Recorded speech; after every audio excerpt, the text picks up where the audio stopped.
Hey everybody, welcome into the back room. I'm Andy Ostroy. When I tell you I am perhaps the most excited I have been in a very, very long time, I am not exaggerating.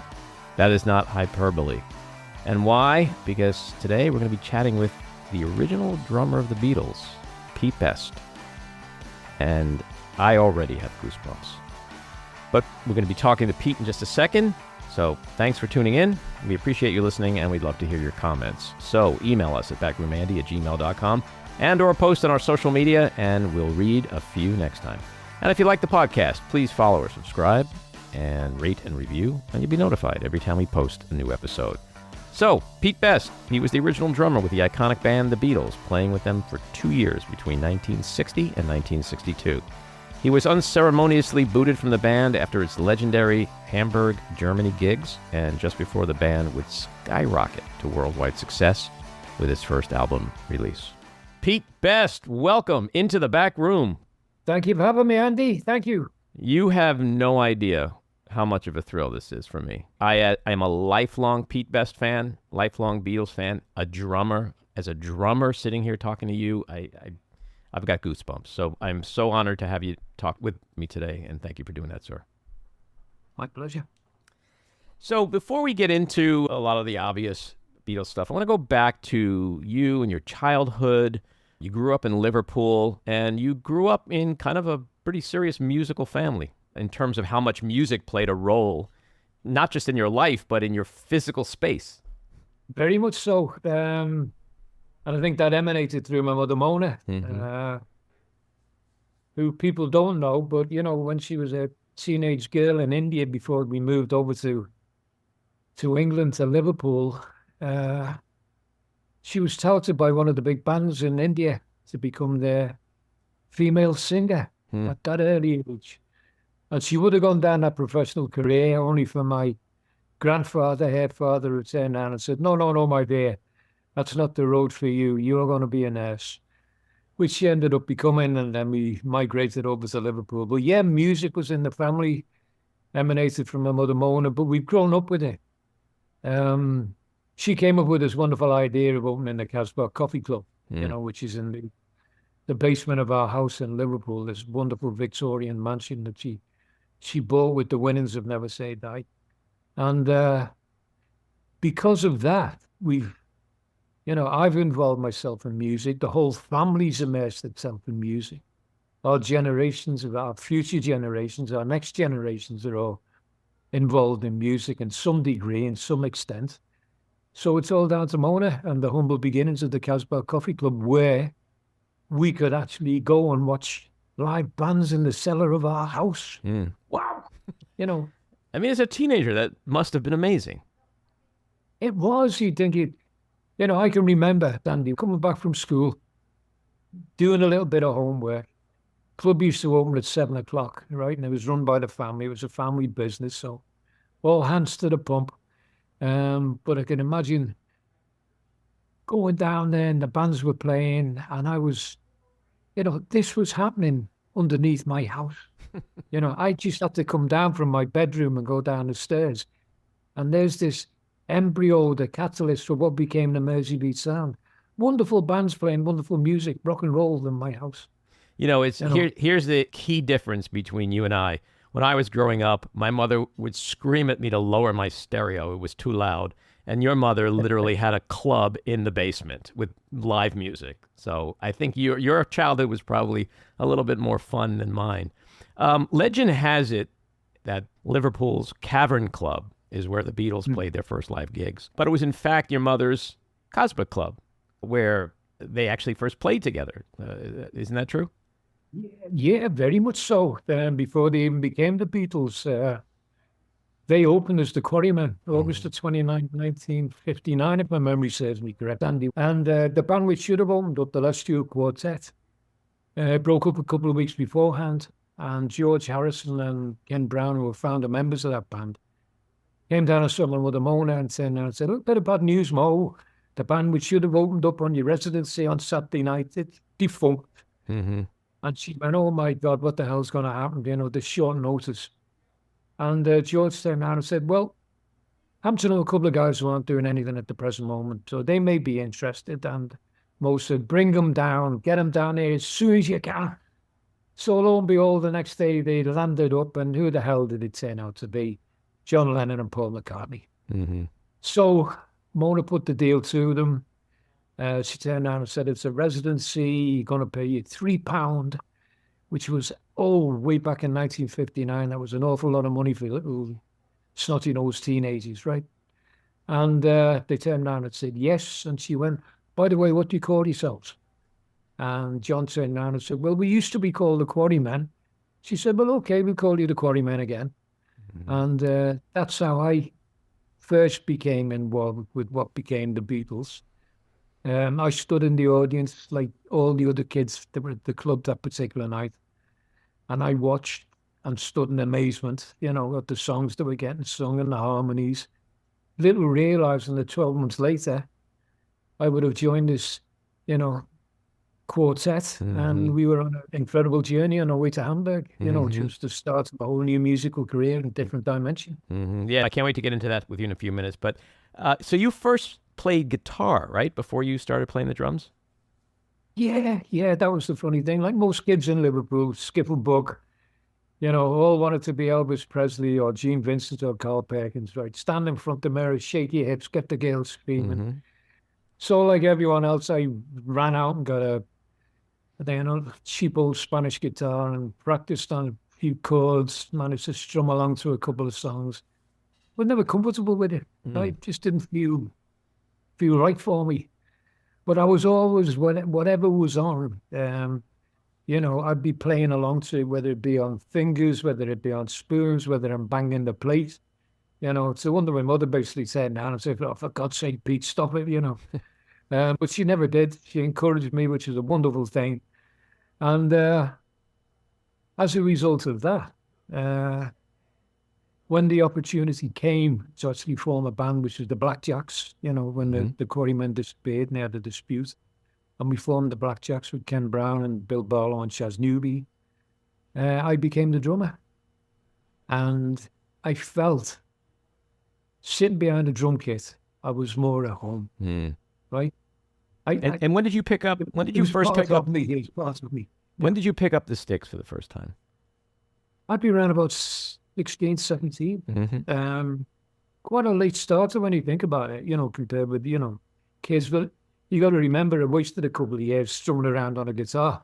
Yeah. But no, I totally get that. When I got into drumming, it was mm-hmm. very much a case of like, okay, get upstairs and practice, and let's see, and who's your drum heroes? And my drum heroes, even at that early age, was Krupa. Mm-hmm. This big band powerhouse drummer, plenty of tom-tom work, great rhythm, great beat. And I was fascinated by him. I used to watch all the old films. So in respect as regards the first initial drumming hero to be Krupa. And then like everything else, Brian, you listen to different people, you get into the rock, Elvis's DJ Fontana, Scotty Moore, mm-hmm. And you progress and go along with it, from Sonny Payne to Joe Morello to, it goes on and on.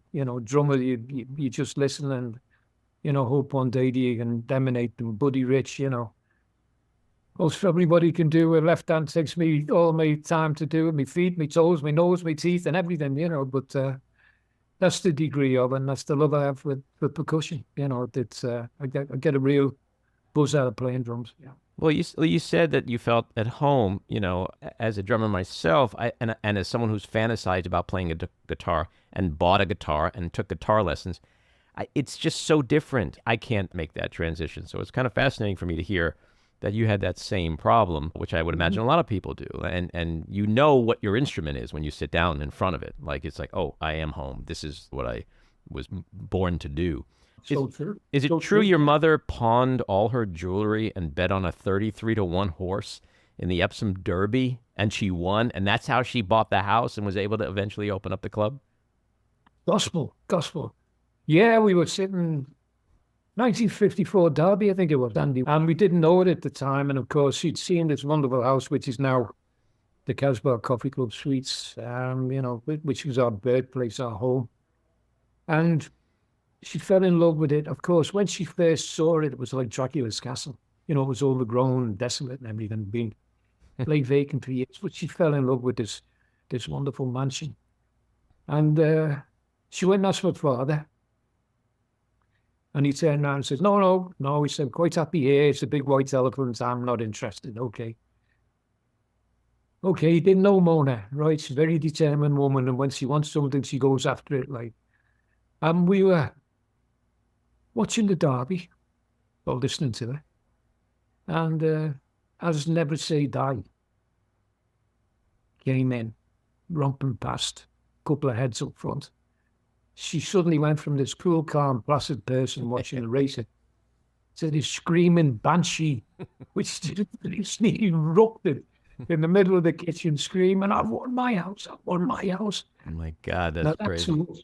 The kids sitting around the table, right, watching your mother go berserk. It was like, what the hell has happened? You know. Then she turned around and told us, I pawned all my jewelry. I bet it on the horse, Never Say Die, which was ridden by a young apprentice jockey called Lester Piggott, who went on to become worldwide famous as a champion jockey. And it was an American horse, Never Say Die, you know, from the grassroots. And it came in, rank outside at 33-1. That's crazy. Incredible thing with that, Andy. It got of the house, but apart from that, because of that, she became the first woman in England to acquire a mortgage. So that was another strength to her bow. You know, there was some. It's kind of crazy. Like you look back, like hindsight is a luxury, right? So she won. She won a 33-1 long shot, and the rest is history. But the story also could have been, you sold all your jewelry to bet on a 33-1 horse? Are you crazy? Like, it so could have gone. That was the question we had. It was wonderful that she'd won it, but there was a downside, and I said, no, Sure. just don't want to deflate it, madam, right? You know, but what if Never Say Die had lost? She said, I never thought about it, son. I never thought about him losing. Well, there's a real lesson there for everybody. I want to tap into that positive vibe. Mm-hmm. So when you first met the band in the basement of the Casbah Club, how well did you know the guys? Initially, I knew Ken Brown because he helped build the club with me. George Harrison because I'd basically seen him playing in another club, you know, where the Les Duke Quartet played. But the other members of the band, John and Paul, till they actually landed up, you know, under George Harrison's invite, and they played at the club, the Quarrymen. That was the first time, you know, that first meeting. That was my first encounter with them. You know, not knowing that 12 months later I'd be, you know, as a member of their particular band. Mm-hmm. When you first saw them play in your mom's basement, and they were probably 17, 16, 18, was there anything about them at that point that you could look at and go, Jesus, these guys are so above everyone I've ever heard. Like there's something here that I can't explain, but I feel it. Yeah, very much so. As I said, I stood in the audience and I watched it. And for me, it was what made them so different, even at that early age, was the fact the choice of material. They were into the Coasters, they were into Carl Perkins, they were into Little Richard. All could sing like Little Richard. No one ever done that, you know. The harmonies they did, the Everly Brothers, you know, Coasters harmonies.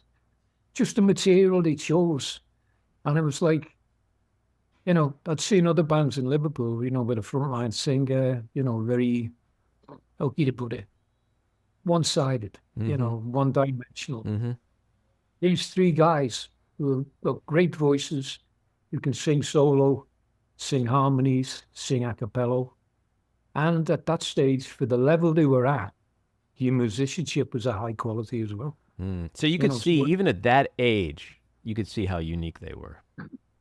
Yeah, I think there was something there which took them a little bit, even though they hadn't, you know, they were still in the embryonic stage. And there was something there which was like, oh my God, you know, if this goes the way it could go, then these guys may have something, you know, which is no one else in Liverpool is doing at that time.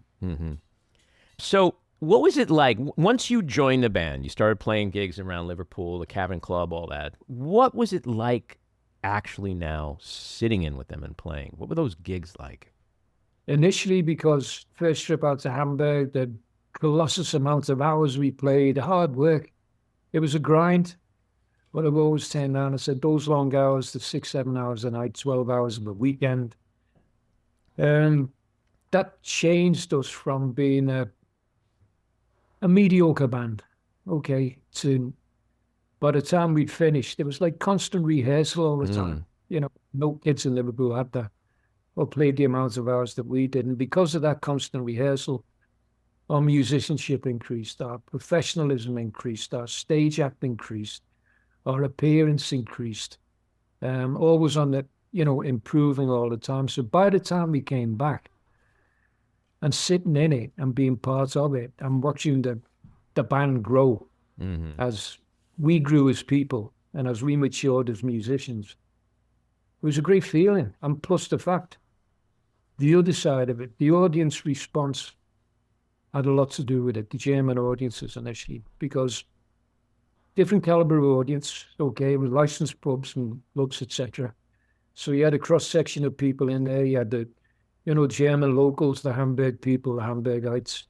But you also had army people in from the English bases, the American bases. You had sailors coming in, because Hamburg was a port. It was a very cosmopolitan crowd. So when you win over in a very short time that caliber of people, and the success and the response from the people, the adulation and the applause that we used to get, it was very much a case of heartwarming, and it just made you proud to be part of that band. It was like the hard work which you're putting into it, it's paying off. And of course, that came into consequences, Andy. When we came back to Liverpool, the first gig we played, which was at the Casbah, right? Mona threw us a lifeline, I think it was the 19th of December, 1960. And she billed us as the fabulous Beatles direct from Hamburg. And that particular night, the kids in the Casbah, that was the birth of Beatlemania in Liverpool, right? Now, the funny thing was, Stuart stayed over in Hamburg. He'd fallen in love with Astrid Kirche, right? Famous love story. And so he said around and said, I'll be joining you in a couple of weeks. So we did. So I got Chaz Newby, who was my friend, to join in and play bass. So John, Paul, and George go down the stairs first. And the kids go, hang on a moment. That's John, George, and Paul from the Quarrymen, right? Who are the Beatles? So the next thing is Chaz and myself go downstairs. And the kids go again, hang on a minute, that's Chaz and Pete from the Blackjacks. Who are the Beatles? So they legged off to the door where Mona was. And they basically turned around and said, who are the Beatles? Who are the Beatles? Who are these Beatles? That's John, George, Paul, we've seen them. She went, hang on. She said, I've heard wonderful things about them. Let them play and make your decision. So they did, and Paul kicked off the first number. I think it was Red Sails in the Sunset or Good Golly Miss Molly. Now, Andy, you've got to imagine, put yourself in that situation. You're in Hamburg and you're getting screamed at, people dancing on the tables, beer bottles banging, adulation, screaming, more, etc., etc., etc. Come back home, the first number, silent. And it was like a culture shock. We were expecting it. But then suddenly there was this rumble, right? And that's the best way I can explain it. And it was the kids starting to cheer and shout, right? And that's why I'm saying, and by the time we'd got into the second and third number, they were shouting and screaming, yelling their heads off. And I've always turned around and said, a lot of people turned around and said, the birth of Beatlemania was at Littleton Town Hall. It wasn't. Beatlemania started with the Casbah kids that particular night, 19th of December. By the time we got to Littleton Town Hall, the word was out in the street.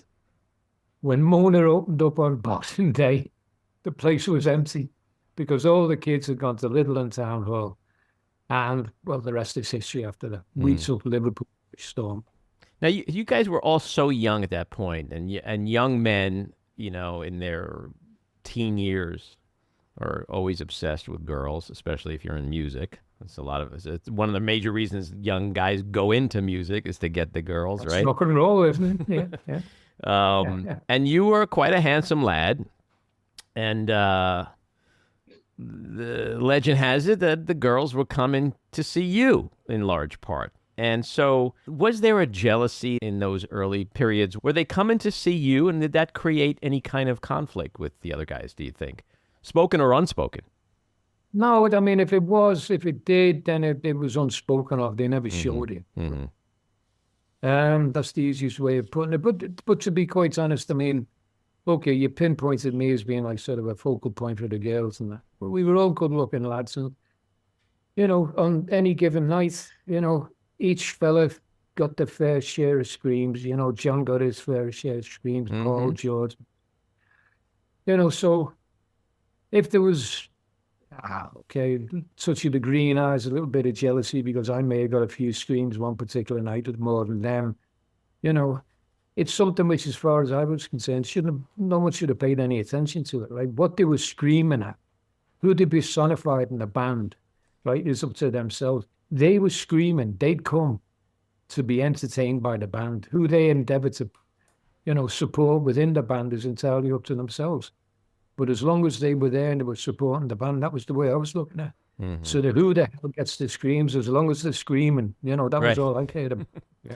And so now that you were playing with the band and playing with them for a good year and a half, 2 years before you had left the band, at that point, sitting there behind them, seeing yourself with the group and seeing and hearing what you were putting out and seeing the reaction from the audience, male and female, was it at that point were you able to go, Jesus, this is going to be great? Like, were you able to see the future for that quartet? Oh, yeah. I don't think the future that the world is foreseen now, right? That was beyond anyone's dreams, imaginations, aspirations. But what we did see, and I think that was a driving force, and what I love being part of this particular band, the determination to achieve and be successful. And that was apparent from a very, very early age. They were determined that whatever they did was going to lead to a recording contract, and their sights were set on getting a record to #1 in the English charts, right? At that stage, to them, that was the conquest. If we did that, we were a success as a band. Okay, what emanated after that, Andy, is beyond all realization. I don't think they themselves would have realized that they went on to, change music history. And so after playing with them for a couple of years and going through that success in Hamburg and really cutting your teeth and becoming what would become the Beatles in the sense of its colossal fame, and right before you guys were supposed to get a record deal, you were unceremoniously cut from the band. And this was maybe a month before the recording was to start? Yeah, it's like all the groundwork had been done. We'd, made the approach to the MI, George Martin. We were supposed to go back to put the finishing touches to, whatever he decided was going to be our first release. And of course, the axe fell. I was called into Brian's office, and, I'm not going to go on about it because it's been well documented, and, people have their own opinions about dismissals. But it was quite apparent that something had been going on, behind the scenes. And, I suppose the key words when they left it up to Brian because he was the manager to dismiss me. I suppose the key words, Andy, were it's already arranged. So it meant that there had been something going on beforehand. So because of that, and because, the bombshell effect, there being no forewarning about it, was very much a case of like, boom, 1 minute you were in, next minute you were out. We contacted George Martin, and he basically turned around and said no one was more surprised than him when they landed up to do further recordings when I wasn't there and Ringo was there. And he basically turned around and said what had happened, and this was the way he explained it, was that because my sound was so big in those days, it would take quite a while to adjust to me being able to play the way that they wanted to record me, okay? So it'd be far more economical for them to use a session drummer, which is what they did. But what George Martin did turn around and tell me, he said, it's not just you, Pete, right? He said, we do this on numerous bands, you know? We have session drummers in because it's purely economical. We know exactly what the sound we want. It's economical as regards the bands, he said, but we don't change the live drummer. He said, unfortunately, somewhere between me suggesting that, it's been taken, that, I wasn't happy with your drumming, and they've taken it to the extreme of dismissing you. Basically, he said, all I was meaning was for Andy to settle in so we could emulate your sound and incorporate it. So it didn't change anything. It just gave me a little bit of, peace, if you can understand what I'm getting at. But, the deed had been done, and, Ringo was in, and I think they went back September, was it October? Love Me Do got released, and the rest is music history, as we turn around. I mean, that sounds like that's just a colossal screw up, right? If George Martin really never intended for you to leave the band, to just be replaced for the album with a session drummer, then either Epstein screwed up, or was there something else at work there that apart from what Martin may have intended, Epstein and the group may have had a different plan regardless? Could well be. I mean, there's different theories. Everyone has their own idea about it. It was apparent that something had been going on behind the scenes, whether it was a case of unplacing me, dissatisfaction, I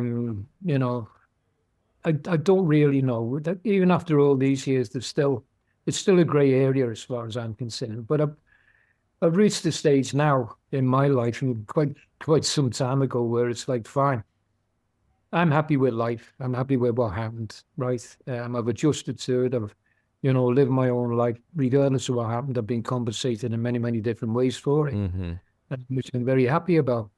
If there's other people out there, and I think it'll go on long after I've left the planet. Sure. There'll still be people out there still trying to come up with the definitive reason why Pete was kicked out. Okay. A lot of it, I think you get from people who are so-called fans, they all tend to be of the fact that, okay, he was a lousy drummer. Everyone has their own decision, right? If they think I'm a lousy drummer, so be it. Right, but there's another side of factors of the fans who turn down and say, no, he wasn't a lousy drummer.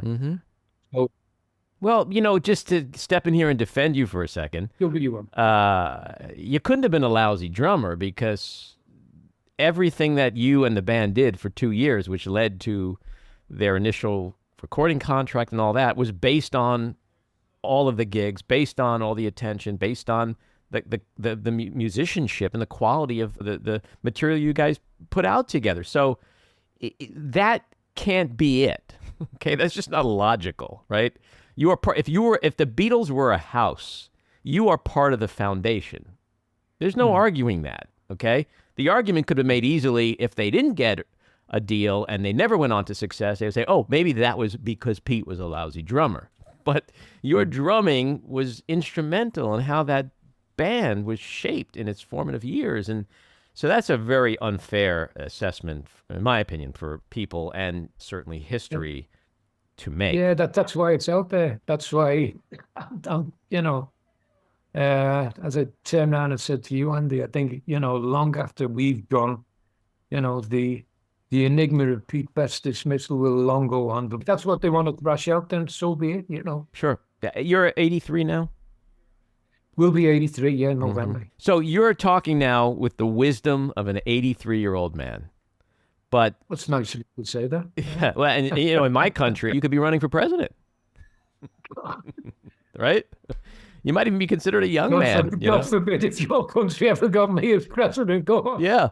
So, I mean, I know it's kind of an obvious thing to presume, but I never like to presume anything. Tell me what it was like for the young Pete Best in that moment when you had put your blood, sweat, and tears into this band and it was on the cusp of breaking out, to have Epstein sit with you and say, it's over, Pete?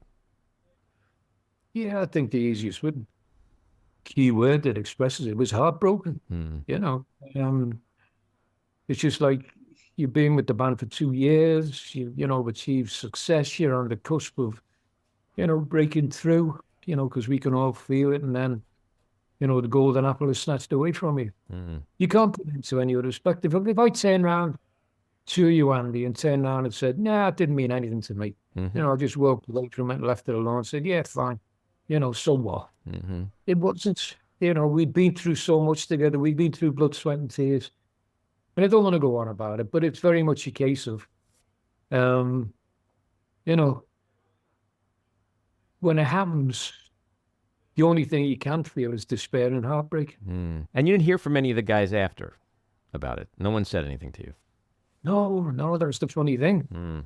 Well, no. We went on, I joined a band called Legacies and the All Stars and took them to be second behind the Beatles, okay, which is a coup de grace for us. But we were played on the same bill as them 2 or 3 times. And the funny thing was, on each occasion, we would support those two of them, which meant that as I was coming off stage, they were going on stage, and there was no communication. We passed the ships in the night, and that's basically the way it's gone ever since. They'd gone their way, I'd gone mine. Mm-hmm. And after that, you formed the Pete Best combo. And interesting, I was listening to the music, like some songs like Some Other Guy had a very Beatlesque sound to it. But then there were songs like I Can't Do Without You Now, which is a bit heavier, edgier, and very un-Beatles-esque to me. And it seems like the combo was sort of experimenting with different styles and maybe even a little ahead of its time in that same way that like the Beatles went on to the psychedelic period. I Can't Do Without You has that same kind of feel to me, that same, more late 60s hippie-ish sound than the early 60s Liverpool sound. What was going through your mind at that point when you were just trying to experiment with your own style post-Beatles with the combo? Yeah, because, I had my own songwriting team, which went on to achieve worldwide fame in their own right. But what we were trying to do is express to people that, yeah, we are from Liverpool. I was an ex-member of the Beatles. I do play Beatles music. We do have a Liverpool sound because we are Liverpool musicians. But at the end of the day, I had 2 sax in the band as well. So we are trying to emanate and put out our own material and give credit to the songwriting team. So, the ideas that we were putting into the music, which to just show to people, yes, we can be the Liverpool tagged Beatles band, but we've also got our own dimension which we'd like to pursue as well. So, hopefully we achieve that, and people sort of turned around and said, yeah, well, I can see that they're capable of doing that, but they've also got their own genre, their own sphere which they want to move into. Now you and the remaining members of the band, I think even till this day, you've not met or spoken since you had been let go. And I would imagine that the feelings you had after that might have been different than when you learned that Lennon was murdered. Did that horrific moment in our history, in music history, did that change anything for you in terms of your relationship with them? Not necessarily like talking or not talking, but just how you may have felt and maybe what that did to you for the next bunch of years after that. Yeah, well, for John, I mean, what people have got to realize that John and I became very close in Hamburg and then Liverpool, but from a very early age. I'm proud to say now and say that I saw both sides of John. I was fortunate to see that. And you take the sardonic-witted buffoon, which John sometimes played to the hilt, which the public saw. But I also saw the very tender and emotional John, in the quieter moments, and reflection. Excuse me. And you put those two together, Andy, and it made John the complete man. Now, like everything else, when I heard that John had been murdered by this idiot Chapman, and I heard it on the radio, my wife Kathy shouted up, "You better listen to this, Pete, John's been shot." To me, because it was so many years afterwards, didn't think about John Lennon, right? Mm-hmm. I thought, John, who the hell's Kathy talking about? John, the next door neighbor, John I will go to work with, right? It was only when she turned around and said, it's John Lennon, who you used to play with in the Beatles, right? That the reality hit me. And it was like, my God, there is a person, right, who's achieved a success. Okay, I haven't spoken to him for many, many years. Maybe that was the way karma portrayed it. But I still have great memories of the man as a person, okay, and as a friend. And to hear that he'd been tragically murdered by this idiot had a profound effect on me, right? Even though I hadn't seen him for many, many years. Because to me, I hadn't spoken to him for many years, hadn't seen him for many years. But he was still in my heart from way back, a friend, and a friend who'd been tragically murdered. And that was the emotions I went through. I was no different than most probably millions of people throughout the world. I felt it. And to be quite honest, Andy, the only way, because of my relationship with the Beatles, the press for a while to get all the people who've been associated with it. And I was bombarded with people from the media. They wanted to do interviews, this, that, and the other. And I couldn't, the only way I could pay my respects, and that was from my own, my own heartfelt grievance, was to basically turn around and say, no, I don't want to say anything. I just want to be left in peace. I want to mourn and remember the man in my own time and not make it public. And that's what I did. On June 19th, you tweeted to Paul McCartney and you said, quote, "Happy belated birthday. Not far behind you. Reach out if you'd like me to open for you in Manchester. Imagine. Now, that would be something." So when I read that out, it was like, it's hard to tell what's behind that. On the one hand, it seems, genuine enough. On the other hand, it's a little, seems a little biting and sarcastic. What was your intention there? Would you love to get together with Paul tomorrow, with Ringo tomorrow? And not necessarily play, although that would be amazing, but just to sort of say, as guys around 80, like, let's just talk about life these last 65 years or whatever. Andy, I've got no qualms about that, right? Yeah. You turned around and said exactly what I would expect and what I explain to people to do. I don't want to talk about yesterday and find out what the reasons for the dismissal was. Bryce, we're all elder statesmen. We've all got children, we've all lived our lives, different lifestyles, different ways. It's very much a case of, if we are going to meet up, and it does happen, let's just talk about life in general. The things we've done, our grandchildren. Fine, if you want to sup a couple of beers and drink a few scotch, let's do that as well. Let's make it an occasion, whether it's public or whether it's in behind closed doors so the world never hears about it. Whatever it is, but I've got no qualms about it, right? If it happened tomorrow, I wouldn't be like, oh my God, I'm going to meet them. To me, they're just normal guys. I played with them 60 odd years ago. It's just be nice to meet up with them. So from that point of view, I'm not awed about it. I'm not worried about it. If it happens, it happens. The reason why it was done, it's a little bit of a publicity stunt. Okay, I'll be quite honest. To gauge what the reaction was. And also McCartney's reading it to give him a little bit of that I'm still daring to turn around and say, you want to home for me, I'll give you a good show. Okay. It's interesting. I'm 64, but I could tell you that, in my head, I'm still 18. Like, I think like an 18-year-old. Like, your body changes, right? Your hair color changes if you're lucky enough to still have hair. But in many ways, you still think like you did. So when you say, you wouldn't be awed by it, I totally get that. It's almost like there's a part of you that's still 18, 17, 18, 19. And I would imagine it would be pretty awesome for all you guys to sit down and chat. And I would hope that someday you get to do that.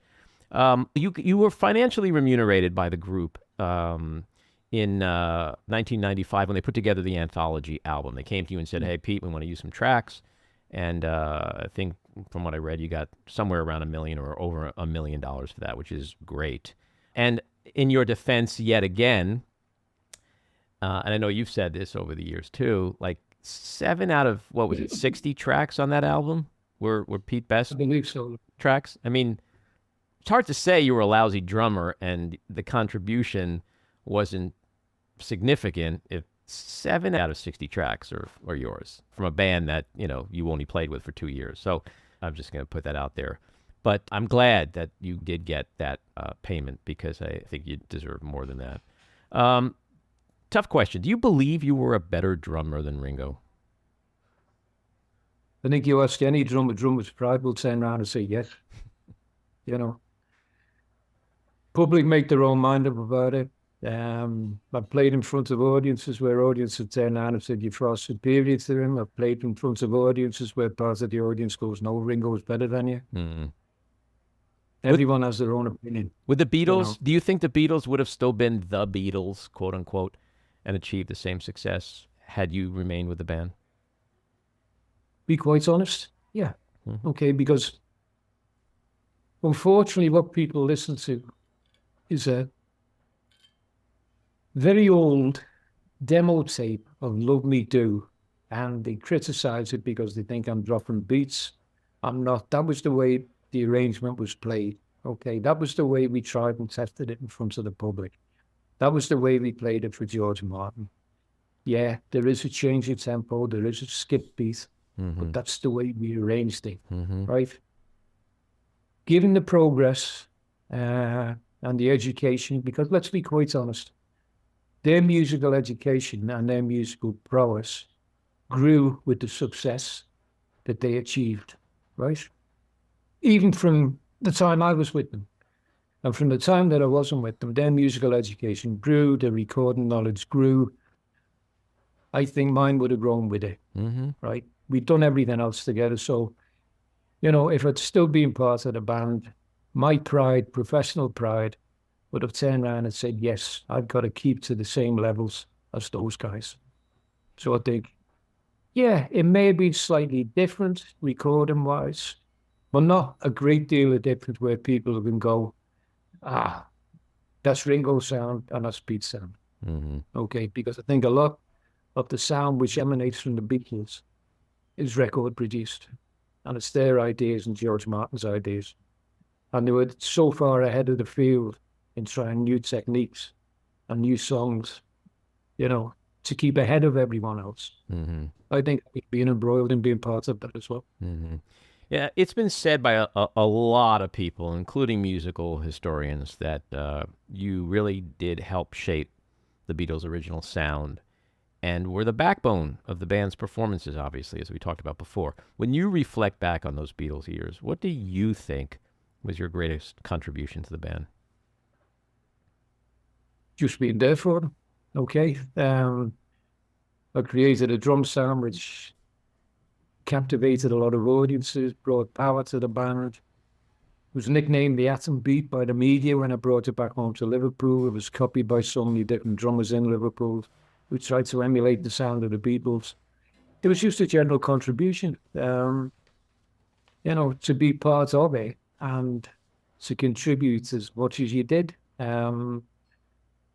Be that musically wise, be that drumming wise, be it sound wise, be it style wise, be it clothing wise, be it hairstyle wise, whatever the case might be. It's very much a case of, yes, just to being part of it and contribute to it.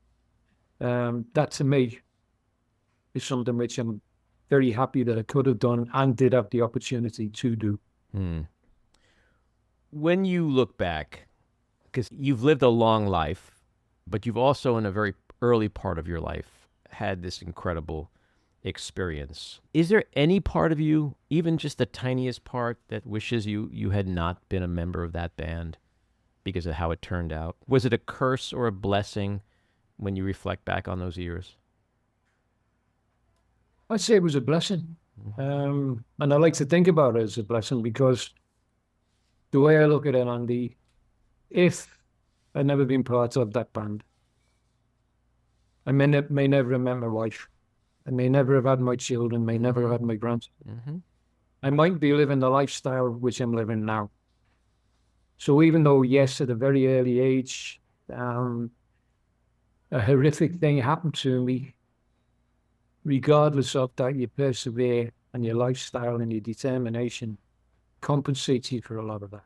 Yeah. And even though you might be, the Beatles, which have the public acclaim, you were part of the Beatles, you can still live that life. You can still turn around and say, don't get me wrong, I'm proud of the fact that I contributed to the Beatles. Mm-hmm. Not many people can say that. There's only 5 or 6 people can do that. But my lifestyle has been so different from theirs. But I'm happy with the lifestyle I've got now because I wouldn't trade that for the world. Mm-hmm. And if I'd never played with the Beatles, then I would never have had that opportunity. Mm-hmm.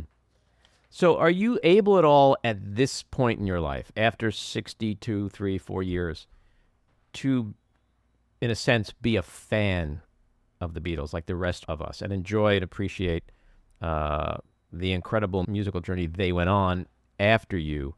Or is there enough emotional baggage where it doesn't weigh you down, but it's like, I got to keep them over here to keep it in a safe place?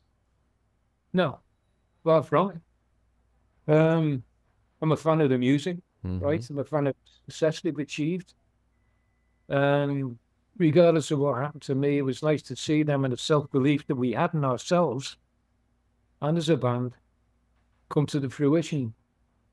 Not, okay, I'll say in anyone's mind did we ever think that, they would change musical history and become this, musical phenomenon which the world talks about as Mm-hmm. the Beatles and will be for many, many years to come. But a fan in as much as that, yes, I'm still a fan because I like the music. I'm still a fan because I like the writing styles. I'm still a fan because they're great songwriters. I still like the solo albums. Do you have Some of it gets favorite songs? a little bit poppy for me at times, Mm-hmm. and it's a little. And now, come on, guys, go back to what we cut our teeth, and they do it. So there's a mixture in there. There's some songs I like, some songs which are a little bit too syrupy for me, but at the end of the day, they're still an incredible band. Do you have favorite Beatles songs? I have favorite Beatles songs, yeah. Ask me why, because I just love the very simple lyric. Mm-hmm. And I saw a standard there, which always reminds me, when I listen to it, when I play it myself with my own band, it takes me back to being, what we cut our teeth on, being this great rock and roll band. Mm-hmm. So yeah, there's the two corners, the good old rock and roll and the syrupy Ask Me Why battle. Mm-hmm. And because your memories are so steeped in those early Liverpool and Hamburg years, are you able to embrace Sgt. Pepper's? Which, by the way, is it true that your mother gave John your grandfather's medals to wear, which he on the album cover? The medals he's wearing on the album are your grandfather's medals, war medals. Yeah, the military medals. Yeah. When they played it as the Beatles, my mother, when they used to come up into the kitchen, and my mother used to regale them with tales about India. She mentioned the fact of her father's medals, because he was a military man. But she brought them down and showed them all, and John remembered. And of course, when Sgt. Pepper came along, he wanted some military medals, and he got in touch with Mona. They basically turned around and said, would it be possible to borrow your father's medals? I'd like to wear them on Sgt. Pepper. A project would work. She said, yes, but promise me something, John. And she turned around and said, you can send them, I'll willingly give them for you. She said, but please make sure that they come back to them. Right? And he did, which she always, turned around and said, he's a lovely man. Thank you for doing that, because he sends her a little present back with it as well. Which I'm not going to say what it was. That's private No, thing. that's a beautiful story, that whole thing, and I love how, in a Yeah, sense, and you're of course connected to that album. you see them on the medal, seeing on Sergeant Pepper, and if you go to the Liverpool Beatles Museum in town in Matty Street, you'd see them there. They're on this we want to see. And how did you feel about that phase of their music, the more psychedelic part, or even given your family's roots, your mom's roots in India, when George went over and met with when they all met with the Maharishi, and then he came back and infused the sitar and all that part of the Beatles music, like, was that appealing to you, or was that too much given the Liverpool roots and the... No, simply because of the fact that I suppose you could say that and say the direction they were traveling in and the experiments that they were getting involved in, musical experiments. I suppose that's the best way I could explain it. Something like the caliber of Sergeant Pepper didn't surprise me. It was very much a case of, okay, they are trying to show the world, like they always did, that, the minute you start following us doing that, we will change and we will do this. And I think that was a lot of the thought and the logic behind Sergeant Pepper. It was like, follow us now, What I love about the Beatles' evolution is the evolution. Like, I like the Rolling Stones. I love the Rolling Stones. I love getting into the debate of Beatles versus Rolling Stones. The Rolling Stones, in many ways, to me, and they've been around 60 years or so, 65 years, their music is always kind of sort of been the same. Whereas the Beatles, from your days with them to their end, it was almost like a movie with a beginning, a middle, and an end. And then the beginning was different than the middle, and the middle was different than the end. And the musical evolution during that period, the quality of the music and what they put out was spectacular to me. I don't think we're ever going to see that kind of thing in our lifetime again. And again, I know I speak for a lot of people when I say I appreciate your role in that and how you helped shape and launch that. What are you doing now? You're still gigging, right? You're out there playing music? Yeah, we're over in the States for a very short tour. We're doing a 4-day tour at the Where? end of July. The 26th, we're in weekend at Bertha's in Delaware. Then we're at 27th, we're in Club 66 in Maryland. And then we're going to do 2 dates in Ohio at the Valleydale Ballroom, which is in Columbus, I believe, and Kent Stage, which is a lovely theatre in Kent. So they're both in Ohio.